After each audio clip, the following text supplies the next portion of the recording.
dhawaada saaxiibayaal subax wanaagsan saaka waxaan falanqayn doonaa ama falanqayn kooban hadli doonaa dhacdadii shalay dooradii soo baxday ee ahayd in Israel ay noqotay dalkii ugu horreeyay ee aqoonsaday gobol ka mid ah gobollada Soomaaliya waa Somaliland ama waqooyi galbeed طبعا arintani marka aan qeexno waxaan ku qeexi karnaa midi laba af leh waxaan ka wadnaa halisteedana waa ay leedahay wanaageedana waa ay leedahay طبعا inkastoo halisteedu ay aad u badnaan karto Somaliland aad maysan uga fiirsan in Israel ay noqoto dalkii ugu horreeyay ee aqoonsado walow sida la sheegay ay ku qarsan yihiin dalal kale Mareykankan uu ka mid yahay dalal Carbeed ay ka mid yihiin oo bariga dhexe ku yaalo walow eedeymo badan ay la kulantay oo waxaan ku yiraahdaa ururkii jaamacadda Carabta iyo midowga Afrika iyo IGAD iyo qaybo badan oo caalamka ka mid ah ay dalacayn kala kulantay haddana waxa la dhihi karaa arintani waxay halista ugu badan uga imaanaysaa Somaliland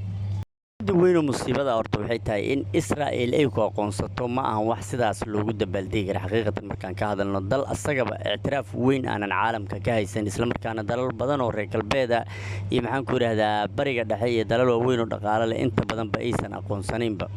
inay ku aqoonsato horta wax loo dabaaldegi karo ma ahan ka aqoonsadayna uu yahay nin dambiilo ah oo dalalka qaar ama tigi karinba xitaa Afrika aan dhul soo dhigi karinba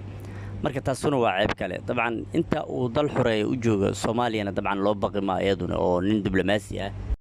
fagaraha caalamka aad looga yaqaan marka ay timaado dagaalanka diblomaasiyadda nin aqoon buuxda oo leh degan isla markaana dhinac walba ku wajihi karo sida ay tahay marka dabcan aqoonsigan maxaan ku iraahdaa la yiraahdo aqoonsiga Somaliland la aqoonsaday waxay u eg tahay un jugta maqashii waxna u qaban